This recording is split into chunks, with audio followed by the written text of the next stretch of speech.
what happened to you and kind of what you made meaning about the world to make you the person that you are. Because what I realized was that, before I just used to say, it's just who I am. I'm stuck with it. And I realized that, oh my gosh, that's just the complete opposite of the truth. And I know how to help people change. This is the Born to Be Brilliant podcast, helping you harness the habits and unlock the tools to bring you more meaning, vibrance, and the personal power to help you shine like the diamond you are. Hello everybody, welcome to this episode. I am joined by Natasha Braniff today, and I can't wait to have this conversation with Natasha. She is an intuitive empowerment hypnotherapist and mindset coach. And Natasha's going to tell us all about the work that she does and how it helps you to step into the most powerful version of yourself. I can't wait to talk about the subconscious mind and all the things that it can unlock for you. So Natasha, a very warm welcome to the podcast. Thank you very much. Thank you for having me. I'm so excited to be here. Me too. I can't wait to talk about this. Before we get stuck right in, just tell us a little bit about your journey. That what got you into this line of work? Yeah, how did you get here? Yeah, oh, okay. I feel like I've been training for it all my life to get here, though I would never have known. But there was a series of events that happened probably about 4.5, 5 years ago now. And it made me start looking into myself a little bit more. Just things happened in my personal life where I was like, ooh, I need to kind of have a look who I am. I'd never thought about that before. So that kind of started it off. And then basically all of that culminated in 2020, when I lost my mum. And it kind of, it just like changed my world basically, but really, really quickly, unbelievably quickly. And obviously I'd been kind of doing the personal kind of development work just before that, and it all kind of came together. And as I was working through my grief, I kind of dove into the spiritual side of things, and I was like a complete atheist before, very scientific but minded, and kind of that was who I was. And then I kind of, like, as I said, I did the 180 flipped, and the spiritual kind of path I realized was very closely linked with the personal development path, and so they kind of came together and merged. And it was then that I realized, like, what do I actually want to do with my life? What am I good at? And I was diving into all those questions. And through a series of coincidences and events, hypnotherapy popped up. I'd never considered it before, but I kind of I was led by my intuition. Everything fell into place. And like I always say, that first day when I got into my hypnotherapy training, it was like I just knew I was meant to be there.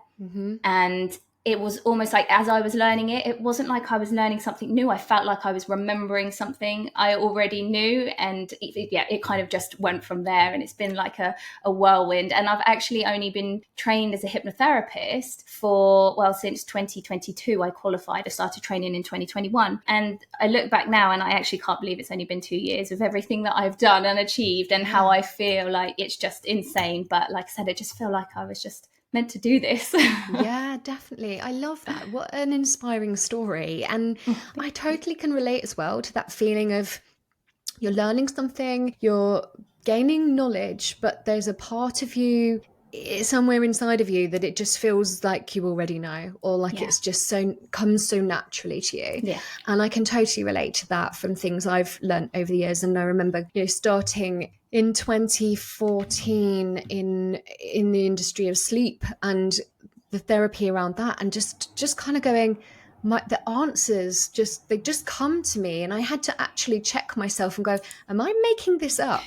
And then no, I'm not making it up. This is scientifically backed. This is evidence-based, but it just comes very naturally. It just came very intuitively to me. So I completely understand what you mean when you're like, I found my calling. So I feel so privileged to be able to say that I've been able to do that as well. Yeah. And you're not the only entrepreneurial, not just lady, but person I've met, myself included, who have really found a pathway having lost a parent.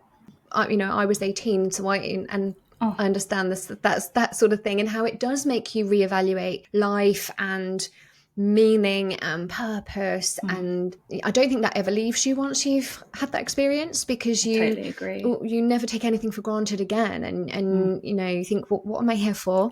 What's the, you know, what do I need to do that matters and that counts, because you know that life's so precious. So Yes. yeah, oh my Yeah. gosh, I absolutely love your story. So Oh, I thank you. love that you now do this and you're very busy helping lots of people. So tell us a bit about then what that, like, how do you do it? Like, what do you do? If somebody said to you, okay, Natasha, I think I could use some of your magic, what's the experience you take somebody through? Oh, okay. So I've kind of created my own way of doing things as I've gone along, kind of learned through trial and error what Yeah. I enjoy doing, what I felt, who I enjoy working with, and what works and what doesn't work. And basically, I came to the realization that I enjoy working with women. So, though I do actually work with men as well, my kind of main client base are women. Yeah. And as I said, kind of, I went through the journey that I just explained. And I became a different person through everything that I had done. I literally am a different person now than I was 5 years ago. In so many ways, improved and so much happier. And when I went through that, I just wanted to do the same for others. I knew it was possible. I knew who I was and I knew who I then became. And I just was so passionate about it that I wanted to help other women who felt like me, which is why I kind of went into creating the programs that I created. So I started off as all hypnotherapists do, session by session, helping with everything: stop smoking, lose weight, anxiety, stress, you know, all of the things. And then I realized very quickly that I don't want to kind of work with surface level stuff. I could see from how, like, playing with the subconscious mind and working with it on a daily basis, that you got to go deeper. If you want to really make changes and make it last, you have to go back into that subconscious mind and go back into your childhood and work out what happened to you and kind of what you made meaning about the world to make you the person that you are. Because what I realized was that, you know, before I just used to say, it's just who I am. I'm stuck with it. And I realized that, oh my gosh, that's just the complete opposite of the truth. And I know how to help people change. So yeah, I created my bespoke programs so that I could work with this particular woman who was like the old me. So, you know, people pleaser, struggles to speak up for herself, couldn't, you know, didn't even know what self-care was, putting herself first, all those kind of things.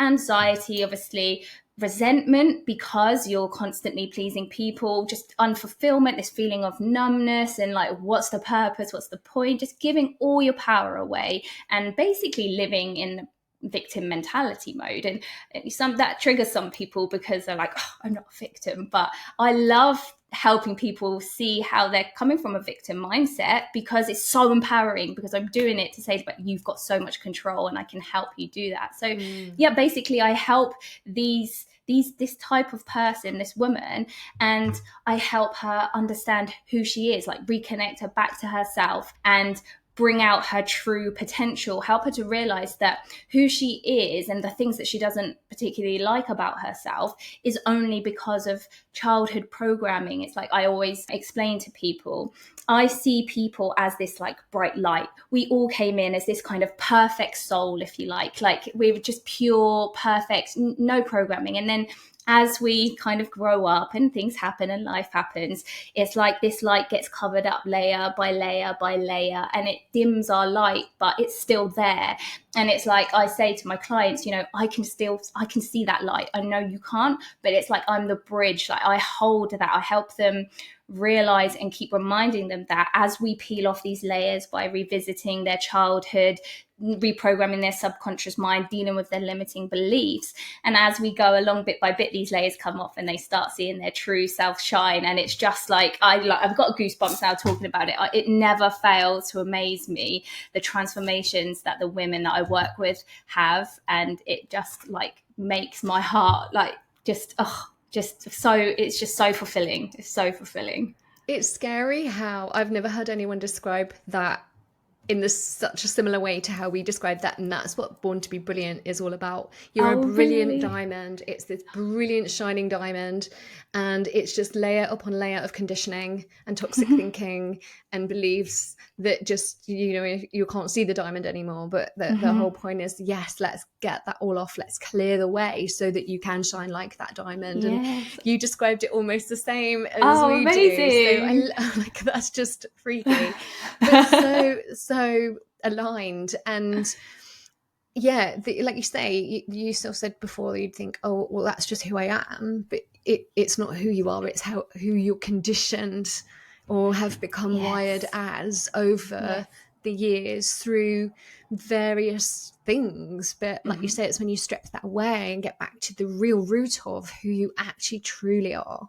And I Yeah. think that's so, it's difficult, right, for people to do that. Oh, It's, 100%. you know, you can't just sit in a It's chair one day and decide, okay, yeah, let's just get back to me. Like, it's really no, difficult. no. It's a journey, and you have to be ready for it as well. You know, like Yeah. there's some people that just aren't ready to kind of do the work that I do in my programs. You have to want it, because though hypnotherapy, and I always say this, though hypnotherapy is magic, and it truly is, it's not a magic wand. It does, you do have to give as much as hypnotherapy gives. You have to meet it halfway, because I say it takes work, but I always talk about this. Work's got such a, you know, the words we use are so important, and work has this connotation of being like, you know, non-enjoyable, and oh, it's just so, but it is work. It'd be lying to say that it's not work, but it's enjoyable. And every moment you're doing it, you're feeling more and more empowered. So you want to do the work, Mm-hmm. because you know that it's just making your life better, and you're making you feel better and better. Does it involve, like you said, about understanding, like going back to your childhood and Mm. recognizing who you know, were, are deep down and so on? Does that ever include upsetting things? Like, can it be like revisiting trauma, like in the sense that I know other traditional therapies do? Yeah. You know, it does, does it?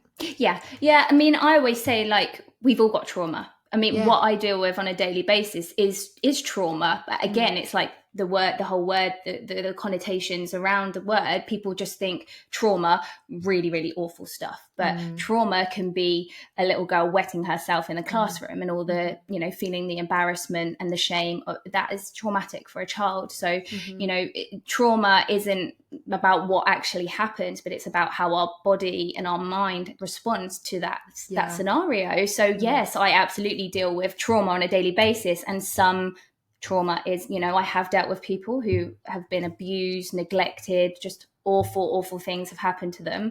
And Mm. then I have dealt with people who have wet themselves, or, you know, Yeah. have had not been invited to a birthday party. It's all the same.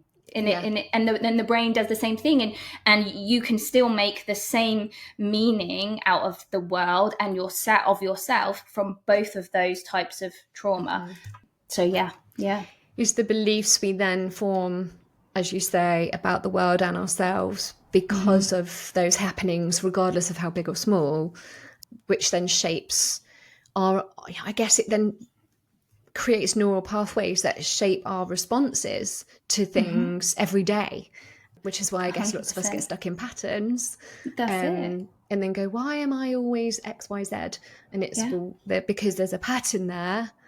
And And you've kept repeating it, and you yeah, keep reinforcing it. You know, to put it simply, like, you know, how I always explain to my clients is, you know, the triggering, potentially the triggering start event happens, and it's almost like at that point you put on a pair of lenses, and those lenses are going to make you therefore then see your world going forward through that lens you put on. So for example, a lens that most of us will put on at some point is, I'm not good enough, I'm not enough. mm-hmm. You put that on lens on, and all of a sudden every single experience that happens to you as you go throughout the world, you're going to see it through that lens. And then, you know, we, as the world works, you know, how you see it is what you get back. So Yeah. you're going to keep reinforcing that belief until in the end, you know, that past, that triggering event is long gone, but you have all this very real, you know, Yeah. evidence that Yeah. that is true, that you're not good enough. And it's not until you kind of go back, and this is what I mean when I say I don't like kind of doing the surface level stuff. I want to go back to the root. It's like, it's no good just doing the surface level. It's like a plaster. I want to, with the work that I do, we go back to the root cause, find the root cause, or at least one of the very early causes, and dig it out, do the operation, make all that, realize, because as a child, yes, that situation of, let's take the wetting yourself, that is very traumatic as a child. Obviously, as an adult, we can look back and see, you know, it wasn't really a big deal. It wasn't about you. It happens to everyone, that kind of thing. But for that child, that was everything. And that was, I need to be ashamed of that, you know, and people think that I'm silly. Like, the children are laughing. Oh, people laugh at me. I should be embarrassed of myself. You know, all these kind of things we make about ourselves. And then, so with the work that I do, we go back and we look at it from an adult's eyes. And with your subconscious mind, you can kind of almost teach it, look, we get why you were upset back then, but this is why you don't have to be upset about it. This is why it doesn't mean that about you at all. And you are good enough, or you shouldn't be worried about people's judgments. Now let's move on. And then you've ripped it out at the root, and that's it. The behaviors often stop like that, you know, with a little extra reprogramming. You can have transformational changes in those one sessions where we do regression and go back to childhood. But obviously, again, this is why I like to say I like to work with people. I've got a 3-month program, a 6-month program, because it's like I come at it from a 3-pronged approach. Yes, we go back and revisit the event, but then we also do the continual subconscious reprogramming work, because as you know, we learn by repetition. And then we're using the hypnosis audios that I get my clients to listen to every night, but as they go to sleep, and they're constantly repeating those. We obviously take what their limiting beliefs are and we replace them with the positive, empowering ones. And so they're constantly reprogramming their mind with that. And so that, with the going back and revisiting the event and then the reprogramming, make sure that they don't go back to how they were. That's okay. That's fascinating. I appreciate that. Yeah, you know, you want to cement these things in, but it's amazing that you can shift some of that weight really quite quickly. That's fascinating. So how do you protect yourself in those situations? Like, I imagine you come out of session sometimes feeling quite drained. I don't really know why I think that, but I could just imagine it would be, because there must be a lot of, you're almost like going on that journey with people to some extent to be able to understand it. So how do you? Yeah, that's a good question. That is, and you are right. So when I first started, and obviously, as I said, I was like helping everyone, and I kind of hadn't been doing it for very long, so I didn't really know. I was getting really drained, and I was kind of taking it all on. I was worrying about people in between sessions, and I just thought very quickly, I can't carry on. I can't continue like this. I'm going to have to do something. So I kind of found my little rituals that I would do to disconnect from people's energy, so to speak, when they were leaving. And that I really found helped, because at the same time I was going through this spiritual kind of path. Even though I told you, like, I did a 180 flip with my mindset, I am still very much, well, I want scientific evidence and I want proof. I like both. So I was coming across scientific reasons as to why these little rituals would help me, like, cleanse my energy. So I got it on a scientific level. So they definitely helped. But I think now I'm working in these programs, yes, I do deal with some really heavy things and heavy emotions, but I feel so, my energy just goes up the roof when I work with my clients, because even if they are feeling really down, you know, particularly when we first start, I know what's to come for them. I know every single time where they're going to be, and I can't help but feel excited. And I think that's part of why my programs are really successful, because I can hold that energy. Like I said, I'm like that bridge. I can hold that energy because I feel certain, like, to the core of me, that they are going to come out the other side feeling like they can't even imagine is possible. And so that stops me from feeling drained, because I just feel uplifted every time I work with them. And for the most part, I'm waking up every day to people messaging me going, oh my God, guess what? I've done this. And oh, this is amazing. I feel like this. And so I'm constantly getting topped up as well. So I see that. It's so fulfilling that, What, obviously, without disclosing any confidential information, is there any examples you can give just of, like, major breakthroughs where perhaps somebody had been struggling with something and the difference it's made to them in Yeah. a, I guess, a sort of a semi-tangible way? Like, is there Yeah, anything? 100%. Because it's funny, actually, it's perfect timing because I just finished with a client that she was in my 6-month program, and how it worked out, I was actually with her for closer to like 9-10 months. And she just finished yesterday, and we were kind of talking about all this. She's one of the biggest transformations I think I've had. So when she came to me, I was her last resort. She had tried everything. She was, in her words, broken. No one's broken, but she was broken. She was in a narcissistic relationship, toxic relationship. She had zero self-worth. She was one of my clients who had severe abuse as a child. Her childhood was traumatic, to say the least. We dealt with a lot of heavy stuff there. She had no self-worth. I mean, to give you some tangible examples, she wouldn't have her photo taken because she disgusted herself. She said it made her feel so sick that she couldn't bear to have a photo taken. She didn't believe that she was worthy of any type of love because she'd never received it in her childhood. She hated herself. She was in a really toxic binge eating cycle for about 15 years, which she kind of was struggling with on her own, really, because, you know, that's a kind of secretive side. There was a lot going on for her. And I'll be honest, talking about the kind of the energy, the first session, and I did tell her this later, but that first session, that when I spoke to her, I went in to my house and I just looked at my husband and I just cried because it was just I've never experienced anything, so much hate for someone could have for themselves. So that's where she was. But fast forward 9 months later, she's in the middle of a divorce. She's bought her own house. She's bought her own car. She's got a brand new job. She sends me videos. She takes selfies with her friends. She's doing things like for herself. She's stopped binge eating. She's kind to herself. She can actually say, I love myself now. And now she's kind of gone into the future with like, anything's possible for me. I deserve and I'm worthy of all of my dreams and desires. I know I'll never be treated like that again. She's just like, she's a different woman. And she said to me, she just said, I could never, ever have imagined even one of the changes could have been possible for me when I sat in your chair 9 months ago. And she said, and I'm sat here now and I can count on 2 hands all the incredible changes I've had.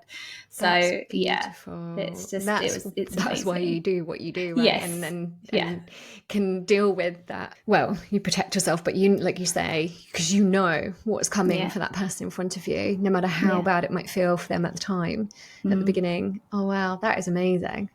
Yeah. Have you had anyone, so that there was a lot of self-loathing there. Have you had anyone with sort of behavioral patterns that were impacting them, whether that be financially or relationships or whatever it might mean? Usually these patterns affect all the things, don't they? Yes. Around us, but like where that's significantly improved for them. So I don't know, I'm thinking like maybe in a saving a relationship, or going from, for some reason, like I think I've spoken to people who have patterns of being really, really bad with money, and like, is that something that I bet there's beliefs in there about not being worthy of it, 100%. Trying to get rid of it and stuff. Like, have you had any examples of people like that? Yeah, it's interesting because the money one is a really big one. And I had to do so much money mindset work for myself when I started this business. Because, you know, when I first started, I was charging £60 a session. And I was so worried to ask someone for £60 for my session. And now my programs, like my 3-month program is £1,500 and my 6-month one is £3,500 nearly. And I had to do a lot to be able to know that I'm worth that my programs are worth that, and to be able to receive that kind of money. So I've done a lot for myself, but I haven't really worked with any clients that have come to me with money issues. I'm working with someone right now, actually, who she's starting up her own business, and we are now touching on money with her and money beliefs. And funnily enough, I got a message from her today. We did a hypnosis audio for her based around her business money beliefs. a week and a half ago, and she just messaged me this long message saying, oh my God, I'm doing this for my client. I'm thinking outside the box here. I've got another client signed up. I feel like a real shift has taken place, and then did some money like emojis and stuff. So a week and a half from listening to that, and she's noticed shifts already. That's so amazing. I think because like you know, like you said, women, and we've both been there, and we're women in business, and I work around lots of women in business, and I think there's definitely a thing there about women generally, despite any individual personal blockers, but I think just generally we struggle more to accept money, receive money, and charge, you know, what we deserve to, and so on. I think we by nature are quite giving, and I bet there is something in nature there, in our wiring, that doesn't exactly help us, but I think it's a really huge topic. So just and the thing is like, people come to me. I have a lot of like relationship. The women I tend to attract, there's a lot of relationship stuff, probably because, like I said, I work with the people pleasers, the people that don't stand up. They tend to attract, you know, people that take advantage of that nature. So I think that's where I deal with a lot of that. But, you know, people come to me with for all kinds of specific reasons. But what I just find so interesting is that it always, no matter what they come down, what their actual problem is, it always comes down to the same things, like those same basic underlying limiting beliefs. I'm not good enough. I'm not worthy. I fear judgment. You know, like, I don't love myself. Money is the root of all evil. You know, like, I'm not deserving. That is what it always comes down to. So really, I'm doing the same thing with everyone. On a like foundational level, but it's just, we're talking about it in different ways, because it's different. It's manifesting. That makes total sense. It really does, because usually these things do only come down to a small handful of root causes if you really delve deep. And I'm a firm believer that, you know, if things aren't going away in life, or you're not feeling aligned or where you need to be, there'll be something going on that means you are not happy with you in some way. 100%. And it's no one else or thing else external. It's not the country you live in, the job you have, or the relationship. I mean, yes, sometimes people are in bad relationships, but again, they're probably in it because of the belief they have about themselves. Exactly. Yes. Exactly. 100%. And it's really hard sometimes. It's like that, you know, like I said about the victim mentality, it's really hard for people to hear that, isn't it? Because, you know, it's like, but it's not I didn't choose an abusive husband, or I didn't choose to, you know, not be able to lose all my money or lose my house. But obviously you didn't, obviously not on a conscious level, but on a subconscious level, there is something drawing you towards that abusive relationship. There is something drawing you to not being able to hold on to your money. And I don't say it to blame people. It's empowering when you realize that, because, hey, you actually can change it. When the outside world is doing it and happening to you, well, you're out of control and it feels horrible. But as soon as you accept responsibility that everything is about what's going on with you, outside is just a projection of what's going on with you, well, then you're massively in control, because the only thing you can control is yourself. And so that, you know, again, that is like the main overarching aim of my programs, to help people realize that, and then to be able to have the tools and change their mindset, and obviously using the hypnotherapy for the reprogramming to allow them to be able to do that, and not just do it when they're working with me, but I want to set them up to go ahead and carry on doing that same thing in the world, because there are always, every time you grow or up level, you're going to hit new barriers that you have to, new beliefs you have to come across. But the thing is that now when they hit them, they know that that is just something that they can work through, and they have the tools to be able to do it, and they'll smash through it. I bet that like the same goes for people who have everything great, but there's a dissatisfaction inside. So it doesn't have to be that you're in a bad relationship or that you have negativity in your life. It could be that things are really, really good, but you can't see it because of the beliefs that you have about yourself, or, you know, there could be self-sabotaging going on. And I think, you know, I'd still say early 40s, but I think, you know, you see lots of people in their 40s. And I was having this conversation with a friend recently. Lots of people in their 40s, divorce or like, you know, relationship situations change. And surely has a lot to do with the fact that people start going, well, who am I? Am I who I wanted to be? Am I where I wanted to be? There's probably some inner dissatisfaction with having not potentially become or achieved what you had expected by the time you were in your midlife, and then looking externally to the things that you want to blame or change, thinking that that's going to make it better. And I would, again, this is based on no scientific research or fact whatsoever, but just purely a guess on my part would be that I would hazard a guess that lots of people do end up ending relationships in their 40s that actually could have been great, and it was that they just didn't take the time to do the work on themselves, to recognize how amazing it was and how amazing they are, and then they thought maybe the grass would be greener taking a different path. And I agree with you. I do agree with you, because as much as I've had, people come to me with relationship issues, yes, I've had quite a few who have actually broken up, but I have had people who have come closer together. And that is because, that other person, their husband, because I'm working with women, they haven't changed. But the woman's changed. And this is what I say to them, like when we start, I say, right, listen, my aim is to help you deal with you. That could mean that your relationship will go this way and you'll break up, or it could mean that your relationship's going to be better than ever. But whatever happens, we're going to be working on you, and you're the one that will get to actually change your reality. And you'll find that even though you don't change your husband, he will start changing because your behavior's changed. So he'll change back towards you. So it works both ways. You can, and I've worked with people who have come to me and they've said, listen, Tash, on paper, I've got everything. I've got the job. I've got the car. I've achieved everything that I thought I wanted, and that society says is, like, I'm successful, but I am miserable inside. I've got the money, I've got the house, but I am miserable. And again, we're still coming back to the same things that we're working on. We're just doing it through a different kind of manifestation. It only takes one person to change that person's world, right? And that's 100%. You, and that's what you do. You help unlock people and get to the root of who they are. Absolutely love what you do. I could talk about this all day. There's one more thing I have to ask you, and that is about the subconscious mind.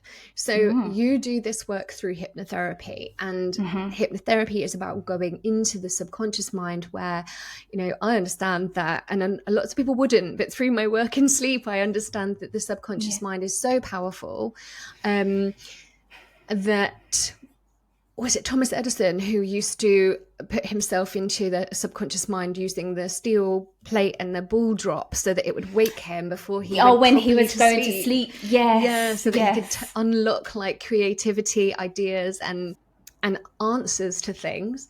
But just give us like a layman's terms understanding on why or how it is that the subconscious mind has that power.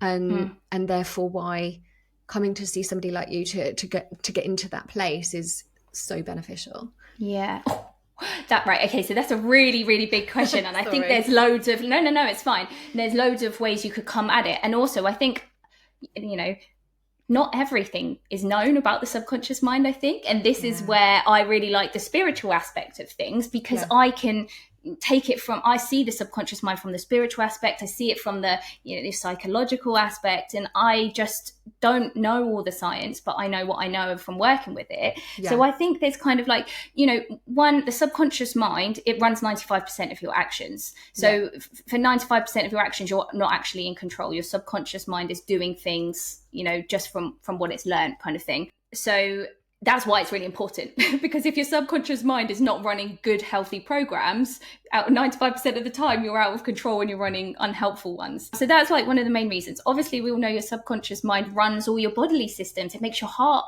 beat. It makes your lungs breathe in and out. You don't have to consciously think about these things. That's really important too. But then I think from the spiritual aspect, well, also I should say as well, actually, it's constantly recording. So it's like it's recording your whole life, which is why hypnotherapy is so powerful. powerful, because we can go back and access these memories that are stored but not in your conscious awareness. We can go back in and access this state of kind of consciousness, and we can pull out those memories. And most importantly, not only can we pull out those memories, but we can feel the feelings and put you back into that moment, so you'll have greater understandings. Because how many times did something pop in from your mind, of a memory of the past, and you think, why am I thinking about that again? That's interesting. Push it back away, but like your subconscious is actually giving you that, because it's saying, hey, this is important. This needs to be addressed. And that's the kind of memories that we go into, because you just let them pass by in your conscious awakened state. And yes, you can remember them, but that's it. But when we bring them out in regression, you're there. You're in the moment, you're feeling things, you're remembering things you didn't even realize happened, and you're getting new understandings. Obviously, like I said, you're looking at it from an adult's point of view. So again, that's why it's really important, because it's like a vault of everything that's ever happened to you. And when you're accessing it with a view to helping yourself and having an understanding of yourself, that's really powerful. But then there's like you said, with the whole accessing these states of creativity, I think you get into the spiritual aspect of the subconscious mind. And I think it's a way that we're connected to maybe a greater unseen force or whatever, again, this is people's beliefs. This is just what I believe, but also what I've experienced, because I'm also a past life regressionist. So I also work with past lives, and I see that the subconscious is holding on to past life memories. So if it's not connected to something bigger, how is that there? And I bring through the higher self when I'm doing these past life regressions. And it's a whole nother character. It's a whole nother person.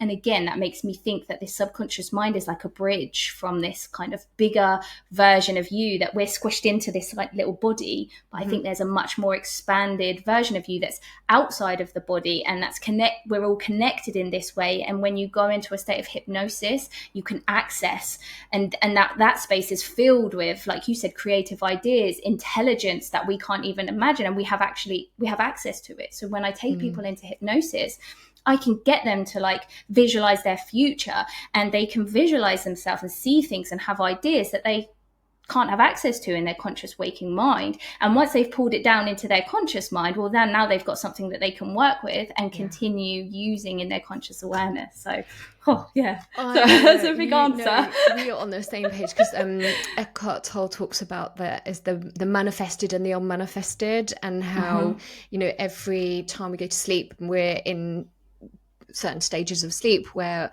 we that's the time when we are most tapped into the unmanifested, which is our closest connection with whatever we might want to call it, that's bigger and more beyond our physical existence.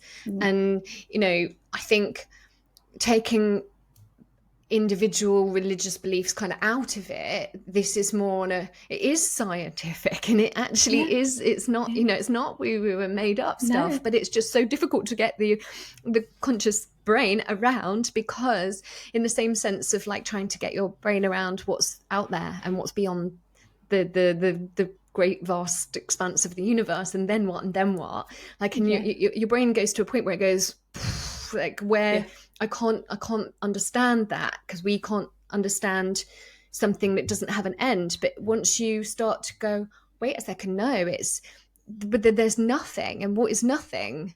And that's when, and I love the way I don't know if you've read The Power of Now. Do you know what? I started reading it, but I haven't got through it yet. It's very heavy. It's taken me years to come back to that. It's taken me years to read that book. And I'm determined to read it, not listen to it, because I know I won't take it in. I have to read pages twice. It's very heavy, but fascinating, and exactly what you're talking about, which is the power of that unconscious mind.